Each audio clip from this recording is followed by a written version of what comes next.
ইয়ারডি বাংলায় আপনাদের সকলকে স্বাগত জানাই। আজ আলোচনা করব কেন বাঙ্কে বিহারীজিকে রাধাকৃষ্ণের সম্মিলিত বাল্যরূপ বলে মনে করা হয়। যখন নিধিবনে হরিদাস ঠাকুর তানপুরার সাথে ভজন করতেন, সেখান থেকে নূপুরের ধ্বনিও শোনা যেত, যেন কেউ তার গানের সাথে নৃত্য করছে, কিন্তু সন্দেহ যাচাই করতে যাওয়ার অনুমতি ছিল না কারো। একদিন এই নিধিবনেই হরিদাস ঠাকুরের কাছে বাল্যরূপে রাধাকৃষ্ণ তার ভজন শুনতে উপস্থিত হলেন।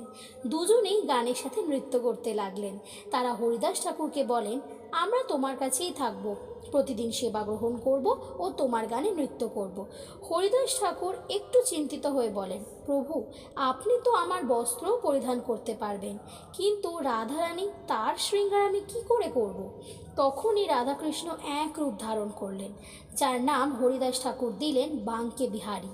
যেহেতু রাধাকৃষ্ণের সম্মিলিত বাল্যরূপ হলো বাঙ্কে বিহারী, সেহেতু মাঝে মাঝেই রাধারানীর বস্ত্র পরানো হয় এই বিগ্রহকে। হরিদাস ঠাকুরের মৃত্যুর পর তার কনিষ্ঠ ভ্রাতা স্বপ্নাদেশ পেয়ে মাটির মধ্যে থেকে বাঙ্কে বিহারীর বিগ্রহ উদ্ধার করেন ও প্রতিষ্ঠা করেন সেই স্থানে যেখানে বাঙ্কে বিহারী বর্তমানকালে প্রতিষ্ঠিত রয়েছেন। রাধে রাধে।